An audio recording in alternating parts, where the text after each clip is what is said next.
ತುಮಕೂರು ಲೋಕಸಭೆಯ ಅಖಾಡ ಹೇಗಿದೆ? ಜಿದ್ದಿನ ಕಣದಲ್ಲಿ ಯಾರ ಹವಾ ಜಾಸ್ತಿ ಇದೆ? ಬಿಟಿವಿಯಲ್ಲಿ ತುಮಕೂರು ಲೋಕಸಭಾ ಕ್ಷೇತ್ರದ ಗ್ರೌಂಡ್ ರಿಪೋರ್ಟ್ ಅನ್ನ ತೋರಿಸಲಾಗುತ್ತೆ. ದೇವೇಗೌಡರನ್ನೇ ಸೋಲಿಸಿದಂತಹ ಅಖಾಡ ತುಮಕೂರಿನಲ್ಲಿ ಯಾರ ಕೈ ಮೇಲಾಗತ್ತೆ?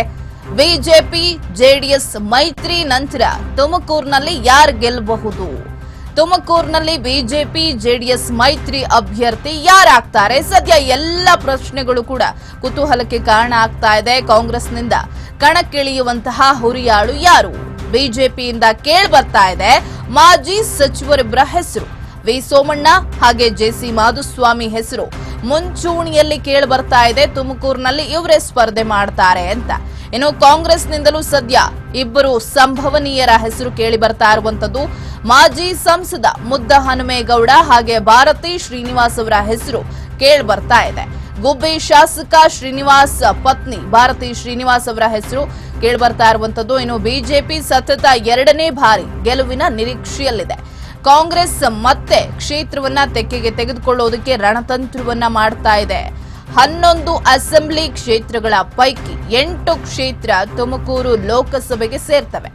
4ರಲ್ಲಿ ಕಾಂಗ್ರೆಸ್, ತಲಾ 2 ಕ್ಷೇತ್ರಗಳಲ್ಲಿ ಬಿಜೆಪಿ ಹಾಗೆ ಜೆಡಿಎಸ್ ಶಾಸಕರಿರುವಂತದ್ದು. Doctor G Parameshwar, KN Rajanna ಇಬ್ರು ಕೂಡ ಸಚಿವರು. ಇನ್ನು ಕಾಂಗ್ರೆಸ್ ಬಿಜೆಪಿ ನಡುವೆ ಅದಲು ಬದಲು ಆಟಕ್ಕೆ ತುಮಕೂರು ತುಂಬಾನೇ ಫೇಮಸ್. ಹಾಗಿದ್ರೆ ಈ ಬಾರಿ ಲೋಕಸಭಾ ಎಲೆಕ್ಷನ್ ನಲ್ಲಿ ಯಾರ ಕೈ ಮೇಲಾಗತ್ತೆ? ಅಂತಹ ದೇವೇಗೌಡರನ್ನೇ ಸೋಲಿಸಿದಂತಹ ತುಮಕೂರಿನಲ್ಲಿ ಈ ಬಾರಿ ಯಾರು ಗೆಲ್ತಾರೆ? ತುಮಕೂರು ಜಿಲ್ಲೆಯಲ್ಲಿ ಒಟ್ಟು 11 ವಿಧಾನಸಭಾ ಕ್ಷೇತ್ರಗಳಿದೆ. ಇನ್ನು ತುಮಕೂರು ಲೋಕಸಭಾ ಕ್ಷೇತ್ರಕ್ಕೆ 8 ಅಸೆಂಬ್ಲಿ ಕ್ಷೇತ್ರಗಳು ಒಳಪಡುತ್ತೆ. ಈ 8 ಕ್ಷೇತ್ರದಲ್ಲಿ ಕಾಂಗ್ರೆಸ್ನ 4 ಶಾಸಕರಿದ್ದಾರೆ. ಅದರಲ್ಲಿ ಡಾಕ್ಟರ್ ಜಿ ಪರಮೇಶ್ವರ್ ಅಂದ್ರೆ ಗೃಹ ಸಚಿವರು, ಕೆಎನ್ ರಾಜಣ್ಣ ಇಬ್ರು ಸಚಿವರಿದ್ದಾರೆ. ಕೊರಟಗೆರೆ, ಮಧುಗಿರಿ, ತಿಪಟೂರು, ಗುಬ್ಬಿ ಕ್ಷೇತ್ರ ಕಾಂಗ್ರೆಸ್ ತೆಕ್ಕೆಯಲ್ಲಿದೆ. ಬಿಜೆಪಿ ತುಮಕೂರು ನಗರ ಮತ್ತು ಗ್ರಾಮಾಂತರದಲ್ಲಿ ಶಾಸಕರನ್ನ ಹೊಂದಿದ್ರೆ, ಸಿಟಿಯಲ್ಲಿ ಜ್ಯೋತಿ ಗಣೇಶ್ ಹಾಗೆ ಗ್ರಾಮಾಂತರದಲ್ಲಿ ಸುರೇಶ್ ಗೌಡ ಶಾಸಕರಿದ್ದಾರೆ. ಇನ್ನು ಜೆಡಿಎಸ್ ಕೂಡ 2 ಕ್ಷೇತ್ರಗಳಲ್ಲಿ ಶಾಸಕರನ್ನ ಹೊಂದಿರುವಂತದ್ದು. ಚಿಕ್ಕನಾಯಕನಹಳ್ಳಿಯಲ್ಲಿ ಜೆಡಿಎಸ್ನ ಸುರೇಶ್ ಬಾಬು, ತುರುವೇಕೆರೆಯಲ್ಲಿ ಎಂಟಿ ಕೃಷ್ಣಪ್ಪ ಶಾಸಕರಾಗಿದ್ದಾರೆ. ತುಮಕೂರು ಕ್ಷೇತ್ರದಲ್ಲಿ ಕಾಂಗ್ರೆಸ್ ಮತ್ತು ಬಿಜೆಪಿ ನಡುವೆ ಜಿದ್ದಿ ಇದೆ. 1989ರವರೆಗೂ ಕೂಡ ಕಾಂಗ್ರೆಸ್ ಈ ಕ್ಷೇತ್ರದಲ್ಲಿ ಸತತವಾಗಿ ಗೆಲುವನ್ನ ಕಂಡಿತ್ತು. 1-2 ಬಾರಿ ಮಾತ್ರ ಬೇರೆ ಪಕ್ಷಗಳು ಗೆದ್ದಿವೆ. 1991ರಲ್ಲಿ ಬಿಜೆಪಿಯ ಮಲ್ಲಿಕಾರ್ಜುನಯ್ಯ ಗೆದ್ದ ನಂತರ ಇಲ್ಲಿ ಅದಲು ಬದಲು ಆಗ್ತಾ ಇರುವಂತದ್ದು. 1996ರಲ್ಲಿ ಜೆಡಿಎಸ್ನ ಸಿಎನ್ ಭಾಸ್ಕರಪ್ಪ ಗೆದ್ದಿದ್ರು. 1998, 2004ರಲ್ಲಿ ಬಿಜೆಪಿಯ ಮಲ್ಲಿಕಾರ್ಜುನಯ್ಯ ಗೆಲ್ತಾರೆ.